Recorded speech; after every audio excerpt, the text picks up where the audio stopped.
আল্লাহ তাআলা বলেন সূরা আল ইমরান 185 নম্বর আয়াত আল্লাহ বলেন কুল্লু নাফসিন যায়িকাতুল মাউত, প্রত্যেকটা মানুষ মৃত্যুর স্বাদ গ্রহণ করবে। কুল্লু নাফসিন যায়িকাতুল মাউত, মৃত্যুর স্বাদ গ্রহণ করা ছাড়া আর কোনো উপায় নাই, আর কোনো উপায় নাই। দুনিয়াতে যা কিছু আছে একদিন ধ্বংস হয়ে যাবে। কুল্লু মান আলাইহা ফান, যা কিছু আছে সব কিছু ফানা হয়ে যাবে, ধ্বংস হয়ে যাবে। ওয়ায়াবকা ওয়াজহু রাব্বিকা যুল জালালি ওয়াল ইকরাম, একমাত্র আল্লাহ তাআলা বাকি থাকবেন আর সব কিছু ধ্বংস হয়ে যাবে। সুবহানাল্লাহ। মৃত্যুটা এমন একটা জিনিস, কেউ মৃত্যুর পরে, মৃত্যু হয়ে গেছে এমন সময় ওই ব্যক্তি আর বলে যেতে পারে না যে কেমন লাগলো আমার। কথা কয় এটা বলতে পারবে যে সন্তান আমার কিন্তু অনেক কষ্ট হয়ে মৃত্যুটা হইল, বলার সুযোগ নাই। ওই ব্যক্তির বলার সুযোগ নাই যে মৃত্যুটা এমন হলো। অনেকেই দেখা যায় মৃত্যুর সময় ছটফট করতে থাকে, অনেকেই দেখা যায় মৃত্যুর সময়ে চোখ বড় বড় করতে থাকে, অনেক সময় দেখা যায় মুখ বড় করে ফেলে, অনেক সময় হাত পা নাড়াইতে থাকে। মৃত্যুর যন্ত্রণার কষ্ট সে বোঝাইতে পারে না, বলে যেতে পারে না। আল্লাহ তাআলা বলেন ওয়াজাআত সাকরাতুল মাউতি বিল হক, মৃত্যুর যন্ত্রণা এটা সত্য, মৃত্যুর সময় যন্ত্রণা হয়, কিন্তু খাঁটি ঈমানদার মুমিন ব্যক্তি যখন মৃত্যুবরণ করে আল্লাহ তাআলা তার কোনো যন্ত্রণা দেন না। সুবহানাল্লাহ। ঈমানদারের যন্ত্রণা নাই। কিন্তু যদি বেঈমান হয়, কিন্তু যদি পাপী হয়, কিন্তু যদি আল্লাহর হুকুম মাননেওয়ালা না হয়, তার কিন্তু কষ্ট আছে, কষ্ট সে বলে দিতে পারে না।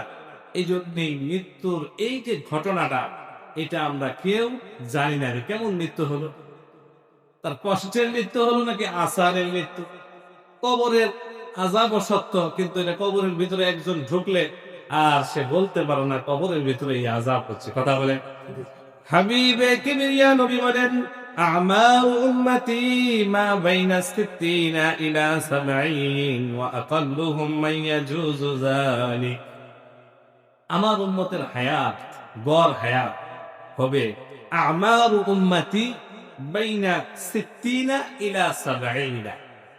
রাসূলুল্লাহ বলে আমার উম্মতের গড় আয়ু, স্বাভাবিক আয়ুটা হবে 60 থেকে 70 বছর, 60 থেকে 70 বছরের মাঝামাঝি। ওয়া আকাল্লুহুম মান ইয়াজুজু যালিক, আর 70 কে পার করতে পারবে এরকমের সংখ্যা খুব কম হবে। 70 বয়স পার করে 75, 80, 90 এই সংখ্যাটা কম হবে। এই সংখ্যাটা কি হবে? কম হবে। তারপরে তাদেরকে 70-এর পরে 80-র পরে মৃত্যু হল। যেমনি ভাবে যে গুনু মিয়া মারা গেলে ওনার বয়সটা বেশি হয়েছে, কিন্তু সাধারণত 60 থেকে 70 বছরে আমাদের জিন্দেগি শেষ। কথা কর। এবং বাংলাদেশে জরিপ করা হয়েছে যে বাংলাদেশের গড় আয়ু হচ্ছে 60 বছর। বাংলাদেশ, আমরা যেই দেশে বসবাস করি, এই দেশের গড় আয়ু হচ্ছে 60 বছর। কত বছর? 60 বছরের ভিতরে অধিকাংশ মানুষ চলে যায়, আবার 70-এর ভিতরে কিছু মানুষ থাকে, আর 80-90 একদম কোনো মানুষই থাকে না। 100 বছরের মানুষ পাওয়াই যায়। কথা বল। এই মালাকুল মাউত মানুষের কাছে আসে, আসার পরে জান কবজ করে আজরাইল আলাইহিস সালাম, এবং তার সাথে অনেক সঙ্গী আছে, উনি একা সব জান কবজ করেন। আজরাইল আলাইহিস সালামের সাথে আরো কি আছে? ওনার সঙ্গী আছেন, সহকর্মী আছেন। তো একবারের ঘটনা, হযরত সুলাইমান আলাইহিস সালাম ওজির নাজির সমস্ত, তিনি কুল কায়নাতের বাদশা ছিলেন। তিনি এরকম ভাবে রাজকার্য পরিচালনা করতেছিলেন। এমন সময় তার যে ওজির ছিল, সেই ওজির রাজার একদম পাশাপাশি, রাজার পরে ওজিরের স্থান, ওজির বসছে, এই পাশে আর এক লোক বসছে। বসার পর ওজির বলছে, এই সামনাসামনি যেই ব্যক্তিটা আমার দিকে বড় বড় করে তাকায় আছে, বড় বড় করে তাকায়। তখন রাজার কানে কানে, সুলাইমান আলাইহিস সালামের কানে কানে বলতেছে, ওই যে সামনে যে একজন ব্যক্তি আছে উনি কে গো, আমার দিকে বড় বড় করে তাকায়, আমার কিন্তু ভয় লাগতেছে। হযরত সুলাইমান বললেন, উনি তো মালাকুল মউত, মৃত্যুর ফেরেশতা। মালাকুল মউত, মৃত্যুর ফেরেশতা, তাকে দিয়ে তুমি ভয় পাও কেন? তোমার যদি হায়াত শেষ হয়ে মরবা আর হায়াত থাকলে চিন্তা থাকবা, কয় সে দেখি বড় বড় করে তাকায়, কয় আমাকে একটু এই জায়গা থেকে আরেক জায়গায় পাঠাইয়া দেয়, এখানে থাকতে আমার ভয় করতেছে। আপনার কথাগুলো মেঘমালা শুনে, হযরত সুলাইমান আলাইহিস সালামের কথা মেঘমালা শুনে, মেঘ শুনে বলছে, আপনি আমাকে একটু এমন কোন ব্যবস্থা করে দেন যেই ব্যবস্থার মাধ্যমে আমি দূরে কোথাও চলে যেতে পারি, ইলা আকসাল হিন্দ, হিন্দুস্তানের একদম চূড়ান্ত শেষ সীমানায় পৌঁছায় দেন আমাকে। ওজির বলছে, ঠিক আছে। মেঘকে বললেন, যাও আমার ওজিরকে হিন্দুস্তানের শেষ সীমানায় পৌঁছায় দিস। একটু পরেই দেখে যে মালাকুল মউত আজরাইল নাই। আজরাইল কই গেল? মুহূর্ত সময় পরে আজরাইল সালাম আবার আসছে। আসার পরে বলছে, আজরাইল কই গেছিল? গেছিলাম তো আপনার ওজিরের হায়াত শেষ, তার জানটা বের করা যায়। কোথায় গেছিল? ওই হিন্দুস্তানের শেষ সীমা।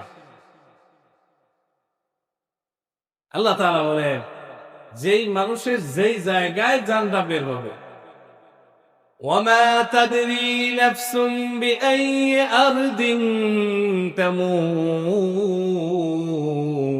কোন মানুষ জানে না, কোন মানুষ জানে না কোন জমির ভিতরে তার মৃত্যু হবে। ওর মৃত্যুটা লেখা ছিল, আপনার ওজিরের মৃত্যু লেখা ছিল ইলা আকসাল হিন্দ, হিন্দুস্তানের শেষ সীমানায়। আমি অবাক হয়ে গেলাম, এখন আপনার দরবারে আছে। একটু পরে দেখি মেঘমালাটাকে নিয়ে যাচ্ছে হিন্দুস্তানের শেষ সীমানায়। আমি ওই গেট চলে গেলাম সেখানে গিয়ে আপনার ওজিরের জানটা কবজ করে নিয়ে আসলাম। পালানোর জায়গা আছে? হ্যাঁ, মৃত্যু থেকে পালানোর কোনো সুযোগ নাই, কোনো সুযোগ নেই। আল্লাহ তাআলা বলেন, ওয়ালাউ কুনতুম ফি বুরুজিম মুশাইয়্যিদা, যদি সীসাডলা প্রাচীরের ভিতরেও তোমরা পলায়ন করো, তারপরও মৃত্যু সেখানে আসবে, মালাকুল মউত সেখানে আসবে, আসার পরে তোমার জানটা বের করবে। কথা বলে, এখন দুনিয়া নিয়ে আমরা এত ব্যস্ত হয়ে গেছি, এই মৃত্যুর কথা যে একটু স্মরণ করব, মৃত্যুর কথা যে একটু ভাববো যে মৃত্যু, এই সময় নেই। কথা কম, মৃত্যুর কথা ভাবার সময় নাই। হঠাৎ করে মৃত্যু না, মৃত্যু হঠাৎ আসে। আল্লাহ তাআলা অনেক ভাবে আমাদেরকে বুঝাইছেন, আল্লাহ তাআলা অনেক ভাবে আমাদেরকে এই কথা বুঝাইছেন যে তুমি শিশু ছেলে, সেখান থেকে কৈশোর, যৌবন, তারপরে বার্ধক্য, আস্তে আস্তে একবারে তোমার চুলগুলো পাকে নাই, কালো চুলগুলো একবারে সাদা হয় নাই, আস্তে আস্তে আস্তে আস্তে আস্তে আস্তে একটা, দুইটা, পাঁচটা এইভাবে চুলগুলো পাকছে, মানে কি মৃত্যু আসছে, মৃত্যু, বয়স বেড়ে যাচ্ছে আর মৃত্যু আসছে। এই জন্যই কবি বলেন, জামানা বেকহাল রাহতা নেহি, জামানা বেকহাল রাহতা নেহি, গুজস্তা জামানা ফির আতা নেহি, मंजिल की जिस्तजू का सफर है ये जिंदगी, सहरा में सायादार शजर है जिंदगी। কবি বলছেন যে মানুষগুলো এমন ভাবে দুনিয়া এবং নিজের চিন্তায় ব্যস্ত যে সে কখনো কোন জায়গায় কি হচ্ছে, তার বয়স বাড়তেছে না কমতেছে, কোন জায়গা যাচ্ছে সে এটা টেরও পায়। জামানা বেখাল রাখতা নেই, আমার সময়, আমার হায়াতে জিন্দেগি একভাবে চলছে না, আমি আস্তে আস্তে কবরের দিকে যাচ্ছি। গুজস্তা জামানা ফির আতা নেহি, যেই সময়টা, যেই কালটা চলে গেছে সেটা কখনো ফিরে আসবে না। কথা বলে, যারা আজকে ফজরের নামাজ পড়ে নাই, পড়তে পারবে না, কাজা পড়তে পারবে, আদা করতে পারবে না, আদায় হবে না। গুজাস্তা জামানা ফের আতা নেহি। একজন মানুষের মোবাইলের ভিতরে যদি রিং বাজে 2 বার 3 বার বাজলে লোকটা পাগল হয়ে যায়। এটা কে আমাকে স্মরণ করলো, কে আমাকে মোবাইল দিল।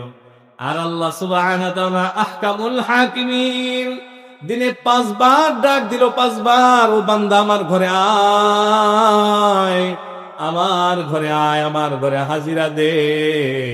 আমার ঘরে আসতে পারলে জীবনটা বরকতপূর্ণ হয়ে যাবে। সুবহানাল্লাহ। মসজিদটা হচ্ছে বরকতের ঘর। আল্লাহ তাআলার কাছে যখন মসজিদে আসি দোয়া করি, আল্লাহুম্মা ইফতাহ লি আবওয়াবা রাহমাতিক, ও আল্লাহ আপনার দয়া, আপনার দয়ার যত দরজা আছে, যত রকমের দরজা আছে, ইফতাহ লি আমার জন্য খুলে দেন, আমার জন্য ওপেন করে দেন। ইফতাহ লি আবওয়াবা রাহমাতিক, আপনার দয়া, আপনার রহমতের দরজাগুলো খুলে দেন। যেই মুসল্লিটা মসজিদে আসলে নামাজ পড়লো, আল্লাহর ঘরে হাজিরা দিল, আল্লাহ তাআলা বরকতের সমস্ত দরজা তার জন্য খুলে দিলে। আর যে আসতে পারলো না, তার জন্য কোনো বরকত নাই। লা বারাকাতা লাহু ওয়ালা মাগফিরাতা লাহু, তার বরকত নাই, তার মাগফিরাত নাই, তার পেরেশানির শেষ নাই। কথা বলেন। তার কিস্তির শেষ নাই, তার হয়রানির শেষ নাই, সন্তান কথা শোনে না। এটা আল্লাহ তাআলার হুকুমের অবাধ্য হওয়ার কারণে আল্লাহ তাআলা বোঝাচ্ছেন, ও বান্দা তুমি যখন আমার অবাধ্য হলে, তোমার সন্তানকেও তোমার অবাধ্য বানায় দিলাম। কথা বলেন। তোমার স্ত্রীকেও তোমার অবাধ্য বানায় দিলাম। সারা জীবন জিন্দেগি চলবে, দুনিয়ায় তোমার জাহান্নাম, দুনিয়ায় তোমার জাহান্নাম, এমন ভাবে জিন্দেগি চলবে, দুনিয়াতে একটু শান্তি পাবে না। নামাজ নাই, শান্তি নাই, নামাজ নাই, রহমত নাই, নামাজ নাই, বরকত নাই। কথা বলেন। বহু বেনামাজি দেখছি, বহু টাকার মালিক, কিন্তু নামাজ নাই, তার দিলের ভিতরে শান্তি নাই, দিলের ভিতরে শান্তি। সম্মানিত হাজিরিন, হযরত সুলাইমান আলাইহিস সালাম বাইতুল আকসা নির্মাণ করে। আল্লাহর ঘর বাইতুল্লাহ, বাইতুল আকসা মুসলমানদের প্রথম কিবলা নির্মাণ করেন। এমন সময় মালাকুল মউত এসে গেছে, এসে বলতেছেন, ও আল্লাহর পয়গম্বর সুলাইমান, আপনার হায়াতের জিন্দেগীর সময় শেষ। সময় শেষ হলে কাজ হবে না। আমার মসজিদুল আকসা নির্মাণ শেষ হলে আমি আল্লাহর দরবারে হাজিরা দেব, এর আগে হাজিরা দিব না। না, আপনি আল্লাহর সাথে যোগাযোগ করেন, আপনার টাইম শেষ। ইযা জাআ আজালুহুম লা ইস্তাখিরুনা সাআতাও ওয়া লা ইস্তাকদিমুন। মৃত্যুর নির্ধারিত সময় চলে আসার পরে আর বিন্দু মুহূর্ত সময় বিলম্ব করা হয় না। আল্লাহ কি বলে, আল্লাহ বাইতুল মাকদিস আল কুদুস নির্মাণ করতেছি, 3 ভাগের 2 ভাগ কাজ শেষ, 1 ভাগ বাকি আছে। এই সময় কি আমি চলে যাব? জিন জাতি দিয়ে আমি কাজ করাচ্ছি, জিন জাতি তো কাজ ফেলে চলে যাবে। আল্লাহ তাআলা বলেন, না, আপনার মৃত্যু এখনই হবে, কিন্তু আপনি লাঠি হাতে দাঁড়ায় থাকবেন, জিনেরা টেরও পাবে। সুবহানাল্লাহ। জিনেরা টেরও পাবে না, কাজ করবে। বাইতুল মাকদিসের কাজ শেষ, হযরত সুলাইমান পড়ে গেলেন। জিনেরা আসলে এসে বলে, এই কয় দিনের আগের মরা রে? কয় অনেকদিন আগে। আরে আমরা তো টের পাইলাম না, টের পাইলে আর কাজ করতাম। তাহলে হযরত সুলাইমান আলাইহিস সালাম, যাকে আল্লাহ তাআলা এত রাজত্ব দিলেন, এত দৌলত দিলেন, জিন ও ইনসানের বাদশা বানাইলেন, এমন একটা সিংহাসন দিলেন, গুদুহা শাহাবু ওয়া রাওয়াহুহা শাহাব। দিনের বেলা, সকাল বেলায় 1 মাসের রাস্তা উড়ে উড়ে যায়, আবার সন্ধ্যা বেলায় 1 মাসের রাস্তা পুরা সিংহাসন, পুরা দরবার নিয়ে আবার ফিরে আসে। এমন একজন রাজত্বের রাজাকে আল্লাহ তাআলা 1 মুহূর্ত সময় বাড়াইয়া দেন, 1 মুহূর্ত সময় বাড়াইয়া দেন নাই। আপনার আমার জিন্দেগি চলছে তো চলছে, আল্লাহ তাআলা অনেকভাবে বোঝান, আমরা বুঝি না। আমার আব্বা জানের লাশ আমার সামনে দিয়ে আল্লাহ তাআলা কবরে যখন নিলেন, আমার এটা বোঝা দরকার, আমিও তো একজন সন্তানের পিতা হলাম, আমার কি মরা লাগবে না? কথা কয়, আমার কি মরা লাগবে না? এইভাবে প্রত্যেকটা জিনিস দিয়ে বোঝান। গাছের ভিতরে অনেক পাতা আছে, সবুজ পাতা, পাতাগুলো যখন শুকিয়ে যায় সেটা জমিনে পড়ে যায়, সেটা মৃত্যু হয়ে যায়। সকাল বেলায় পূর্ব দিগন্তে সূর্যটা লাল সূর্য ওঠে, আবার আল্লাহ তাআলা এই সূর্যকে পশ্চিম দিকে ডুবাইয়া বোঝান, এই সূর্যেরও সময় শেষ, তোমারও একদিন সময় শেষ হয়ে যাবে, তোমারও একদিন সময় শেষ হয়ে যাবে।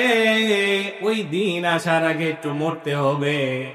মুতু ক্বাবলা আন তামুতু, মুতু ক্বাবলা আন তামুতু, মরার আগে একবার মরতে হবে, মরার আগে একবার মরতে হবে। এক ব্যক্তি, শহর এলাকার এক ব্যক্তি পরিবারকে বোঝার জন্য মৃত্যুর ভান করেছিল, মৃত্যুর ভান করেছিল। কিভাবে মৃত্যুর ভান? চর এলাকার লোক বলছে যে এক জায়গায় মরার মতো শুয়ে রয়েছে, এমন সময় মাঝি সেই ব্যক্তিকে তুলে আনে, বলছে এটা তো অমুক এলাকার লোক মনে হয়, এই নৌকা দিয়ে ওই এলাকার দিকে ছুটছে। ছোটার পরে মাঝি ওইখানে এসে বলতেছে, এই যে একটা লাশ, কাদের গো? অমুক বাড়ি। লোকজন ডাক দেন, ডাক দিছে, দেওয়ার পরে বলছে যে আপনাদের লাশ আপনারা নিয়ে নেন, আর এই যে নৌকা দিয়ে আসলো আমার ভাড়াটা দিয়ে দেন। আমি আপনাদের উপকারই করলাম, কিন্তু অনেক দূর থেকে আসছি, এই নৌকার ভাড়াটা দেন আর লাশটা বুঝান। প্রথমে ছেলে সন্তানকে বলছে, আপনি তো এই পরিবারের এই লোকের বড় সন্তান, তা আপনার দায়িত্ব বেশি, আপনি ভাড়াটা দেন, লাশটা নেন। বলে যে না, আমি ভাড়াও দেবো না, লাশেরও দরকার নেই। ছোট সন্তানকে বলছে যে আপনি নেন, কয় না আমারও দরকার নাই। স্ত্রীকে বলছে আপনি নেন, কয় না আমি নিতে পারবো না। কন্যা সন্তানকে বলছেন আপনি নেন, সেও নিতে অস্বীকার করেছে। ওই ব্যক্তির ভাইকে বলছে আপনি অন্তত নেন, আপনার ভাই কয় না আমিও নিতে পারবো না। এই হচ্ছে জিন্দেগি। আপনি মরে দেখেন কি অবস্থা হয়। এটাই জিন্দেগি, এটাই হাকিকত।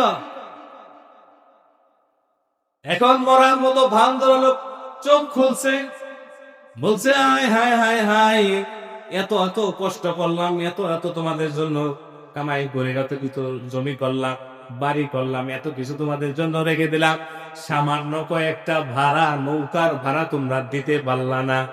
এটার নামই কি জিন্দেগি?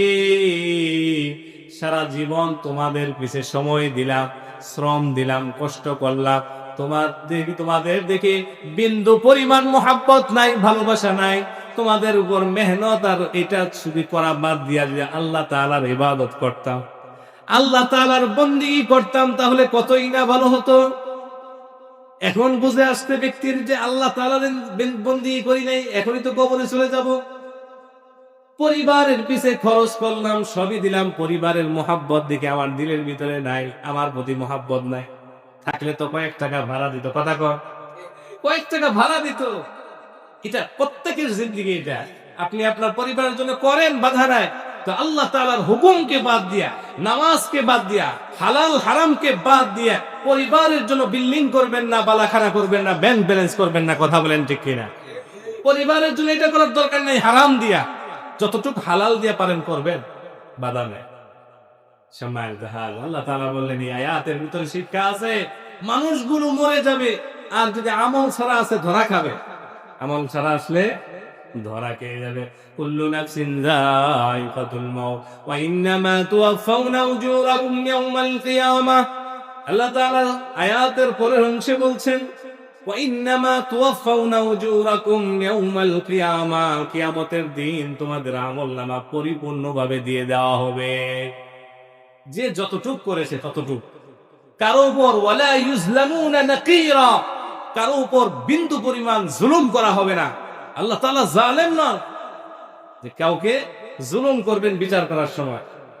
আল্লাহ তাআলা এই কথাও বলে দিয়েছেন, ওয়ালা তাজিরু ওয়াজিরাতুন ওয়িজরা উখরা, কারো পাপের বোঝা কারো উপরে চাপায়ে দেওয়া হবে না। এখন বাবা যদি বলেন সন্তানকে, এই সন্তান, তোমার জন্য হারাম ইনকাম করে টাকা ইনকাম করেছিলাম, সুতরাং আমার পাপ তো বেশি বাইরে গেছে, এখন আমার সামান্য কিছু পাপ তুমি নাও। সন্তানকে যদি দেয়, নিবে কি? সন্তান বলে আমার পিতাই ছিল না। ইয়াউমা ইয়াফিরুল মারউ মিন আখিহি, মানুষ ভাই থেকে পলায়ন করবে। ওয়া উম্মিহি ওয়া আবি, মা থেকে পলায়ন করবে, বাবা থেকে পলায়ন করবে। ওয়া সাহিবাতিহি ওয়া বানি, প্রিয়তমা স্ত্রী পলায়ন করবে। ওয়া বানি, নিজের সন্তান হাসরের ময়দানে পিতাকে চিনবে না। আল্লাহু আকবার। সেই ভয়াবহ বিচারের কাঠগড়ায় আমাদেরকে দাঁড়াইতে হবে। কোন নেশায় আছে? কাজ করা কিন্তু একটা নেশা, সুদ খাওয়াও কিন্তু একটা নেশা, টাকা জমানোও একটা নেশা। আল্লাযী জামা মালা ওয়া আদ্দাদা, এটা একটা নেশা। আল্লাহ বলছেন কেউ তো মালগুলো জমা করে, আল্লাযী জামা, মালগুলো জমা করে, ওয়া আদ্দাদা, খালি গুনতে থাকে কয় লাখ কয় কোটি টাকা হয়েছে, এটাও একটা নেশা। টাকা ইনকাম করা কি একটা নেশা? কাজ করাও একটা নেশা, খেতে যাইতে হবে, কাজ করতে হবে, এটাও একটা নেশা, এটাও একটা নেশা। খালি বিড়ি সিগারেট পেশা মনে করেন না, এটাও একটা নেশা। কাজ না করলে ভালো লাগে না। বয়স হয়ে গেছে, সন্তান বলে আব্বা আমরা কি এখন কাজ করার বয়স? না, কাজ না করলে ভালো লাগে না, কথা কয়, এটাও একটা নেশা। সারা জীবন শুধু দুনিয়াবি কাজ করছে, আখিরাতের কাজ করে নাই। বলছে বুড়া হয়ে গেলে নামাজ পড়বো, আখিরাতের কাজ করব। কিন্তু এই যে নামাজ পড়া, ইবাদত বন্দেগী করা, এটা তো নেশা বানাইতে পারে নাই, অভ্যাসে পরিণত করতে পারে নাই, এই জন্য মসজিদে আর আসতে পারে না। কিন্তু যে ওই যে কাজ করছে, ওই কাজে যাইতে পারে, শরীর পড়ে যায়, ঢলে যায়, দুর্বল শরীর, তারপরে কাজ করতে পারে, নামাজ পড়তে পারে না। কথা বলেন ঠিক কিনা? নামাজ পড়তে পারে না। কিন্তু সে যৌবন বয়স বলছিল, নিয়ত করছিল বুড়া বয়সে নামাজ পড়বো, কিন্তু সেই তৌফিক তার আর হবেও না। যে যেই কাজটা করে সেটাই হয়, পরবর্তীতে অন্য কাজ করা সম্ভব হয়। আল্লাহ বলছে, ওয়া ইন্নামা তুওয়াফাউনা উজুরাকুম ইয়াওমাল কিয়ামাহ ফামান যুহজিহা আনিন নার। ও আমার বান্দারা, শুনিয়া রাখো, জানিয়া লও, ফামান যুহজিহা আনিন নার, সেদিন দুইটা পুরস্কার, দুইটা জায়গা প্রত্যেকের জন্য খোলা থাকবে। ফামান যুহজিহা আনিন নার, এক নাম্বার হচ্ছে ফামান যুহজিহা আনিন নার, যাকে বলা হবে যাও, তোমার জাহান্নামে যাওয়া লাগবে না। আল্লাহ বলবেন বান্দা যাও, তোমাকে জাহান্নামে যাওয়া লাগবে না। জাহান্নাম থেকে যাকে আল্লাহ তাআলা মুক্তি দিবেন, ওয়া উদখিলাল জান্নাতা, আর জান্নাতে প্রবেশের অনুমতি দিয়ে দেবেন। যাও বান্দা, ওই যে ডান দিকের রাস্তা, ওটাই হচ্ছে জান্নাতের রাস্তা। ওই যে ডান দিকের রাস্তা, সেটাই হচ্ছে নিয়ামতপূর্ণ জান্নাতের রাস্তা, ওইদিকে যাও। এমন একটা ঘোষণা শোনার সঙ্গে সঙ্গে মুমিন, ইমানদার, নেককার বান্দারা জান্নাতের দিকে দৌড় দিবে। সুবহানাল্লাহ।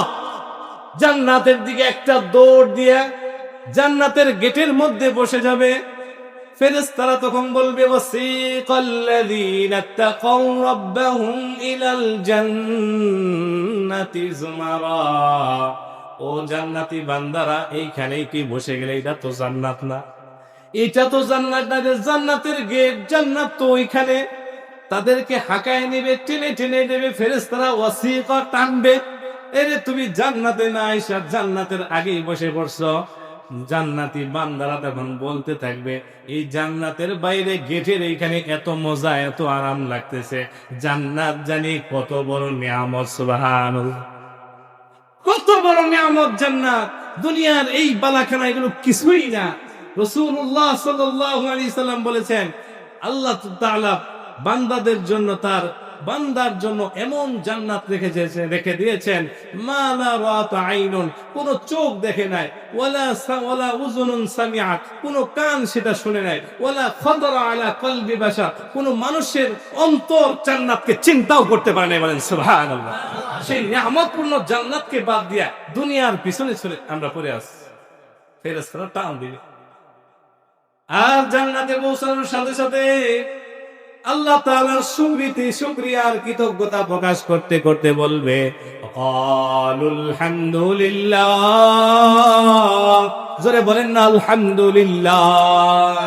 ক্বালুল হামদুলিল্লাহিল্লাযী সাদাকানা ওয়া'দাহু ওয়া আওরাসানাল আরদা নাতাবাওয়াউ মিনাল জান্নাতি হাইসু নাশা। আল্লাহ তাআলার প্রশংসা, যে আল্লাহ তাআলা বলেছেন কাজ করলে, আমল করলে, আল্লাহ তাআলার বন্দেগী করলে আল্লাহ তাআলা জান্নাত দিবেন। আল্লাহ দেখি ঠিকই জান্নাত দিয়ে দিয়েছেন, সুবহানাল্লাহ। আল্লাহ দেখি ঠিকই জান্নাত দিয়েছেন, সুবহানাল্লাহ। সাদাকানা ওয়া'দাহু ওয়া আওরাসানাল আরদ, এমন এক জমি, এমন এক জান্নাতের মালিক বানায় দিয়েছেন। নাতাবাওয়াউ, আমরা আনন্দ উল্লাস করতে পারবো, কোনো অসুবিধা নাই। হাইসু নাশা, যা ইচ্ছা তাই। দুনিয়াতে যারা কন্ট্রোলের ভিতরে ছিল, গান বাজনা শুনে নাই, হারামের দিকে যায় নাই, আল্লাহ তাআলা জান্নাতে তাদেরকে গান শোনাবেন, বলেন সুবহানাল্লাহ। হুরে গলমান এসে বলবে, নাহনুল খালিদাতু ফালা নাবিদু ওয়া নাহনুন নাঈমাতু ফালা নাবআসু ওয়া নাহনুর রাদিয়াতু ফালা নাসখাতু তুবা লিমান কানা লানা ওয়া কুন্না লাহু। আল্লাহু আকবার। হুরে আসবে, বলবে, নাহনুল খালিদাতু ফালা নাবিদু, আমরা চিরস্থায়ী ভাই আপনাদের সঙ্গী, আমরা দূর হব না। ওয়া নাহনুন নাঈমাতু ফালা নাবআসু, আমরা এমন একটা সঙ্গী, আমরা কখনো অসন্তুষ্ট হব না। দুনিয়ার স্ত্রী কিছু দিতে না পারলে গাল ফোলায়, কথা কোন, কিছু দিতে না পারলে গাল ফোলায়, বলে না আমরা কোনো অসন্তুষ্ট হব না। ওয়া নাহনুর রাদিয়াতু ফালা নাসখাতু, আমরা সবসময় আপনাদের উপর রাজি আর খুশি থাকবো, কখনো অসন্তুষ্ট হব না। তুবা লিমান কানা লানা ওয়া কুন্না লাহু, আল্লাহ তাআলার প্রশংসা করছি যারা আমাদের সঙ্গী হয়ে গেল, যাদের জন্য আমরা হয়ে গেলাম, সুবহানাল্লাহ। হয়ে গেলাম, গান বলবো, এই জান্নাত আল্লাহ তাআলা দিবে। আল্লাহ বললেন, ফামান যুহজিয়া আনিন নার, যাও বান্দা, জাহান্নামে যাইতে হবে না, ওয়া উদখিলাল জান্নাতা, জান্নাতে প্রবেশ করো, ফাকাদ ফাজ। আল্লাহ বলছেন চূড়ান্ত সফল কাম, চূড়ান্ত কামিয়াব ওই ব্যক্তি যাকে জাহান্নাম থেকে মুক্তি দেওয়া হলো, জান্নাতে প্রবেশের অনুমতি দেওয়া হলো, ওই ব্যক্তি চূড়ান্ত সফল কাম, বলেন সুবহানাল্লাহ। সেই নিয়ামতপূর্ণ জান্নাতে কি আমরা যাইতে চাই? তাইলে কিন্তু নামাজ পড়তে হবে, নামাজ ছাড়া জান্নাতে যাওয়া যাবে? তাইলে কিন্তু আল্লাহর হুকুম মানতে হবে, নবীর তরিকায় চলতে হবে। শুধু শুধু আল্লাহকে ভালোবাসি, রাসূলকে ভালোবাসি মুখে বলার দ্বারাই হবে না, কাজে প্রমাণ করে দিতে হবে না আমি আসলেই রাসূলকে ভালোবাসি, আসলেই আল্লাহকে ভালোবাসি। এটা কাজে প্রমাণ করার জিনিস, শুধু মুখে বললে হবে না। সর্বশেষ আল্লাহ তাআলা আয়াতের শেষ অংশে বলছে, সবকিছু ঠিক আছে, মানুষ মারা যাবে, হিসাবও দিতে হবে, এটাও ঠিক আছে, জাহান্নাম থেকে মুক্তি দেওয়া হবে, জান্নাতে প্রবেশের অনুমতি দেওয়া হবে, এই সব কিছুই বুঝলাম। কিন্তু আমরা দুনিয়াতে যা আসলাম, কোন জিনিস আমাদেরকে সব চাইতে বেশি ধোঁকা দিবে, সেই জিনিসটা তো আগে জানা দরকার। কথা বলেন, কোন জিনিস আমাদেরকে ধোঁকা দিবে, কোন জিনিস জাহান্নামে ঢোকার জন্য আসলে দায়ী, কোন জিনিস জাহান্নাম থেকে, জান্নাত থেকে পৃথক করার জন্য দায়ী। আল্লাহ বলছেন, শুনে রাখো, ওমাল হায়াতুদ দুনিয়া ইল্লা মাতাউল গুরুর। এই যে পার্থিব জীবনটা দেখতেছো, সব কিছু একটা ধোঁকা।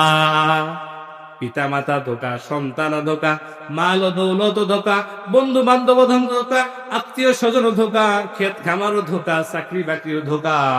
ওমাল হায়াতুদ দুনিয়া, গোটা জিন্দেগীর সব কিছু ধোঁকা ছাড়া আর কিছুই না। এই জিন্দেগীর ধোঁকা থেকে বেঁচে আল্লাহর হুকুম আর নবীর তরিকায় যে চলতে পারবে, ওই ব্যক্তি পরিপূর্ণ সফল কাম, বলেন সুবহানাল্লাহ। পারবো কি ইনশাআল্লাহ? সূরাত আলী ইমরানের 185 নম্বর আয়াত যদি বুঝে থাকি, তাহলে আমাদেরকে ইবাদত বন্দেগী করতে হবে, মৃত্যুর জন্য প্রস্তুত থাকতে হবে।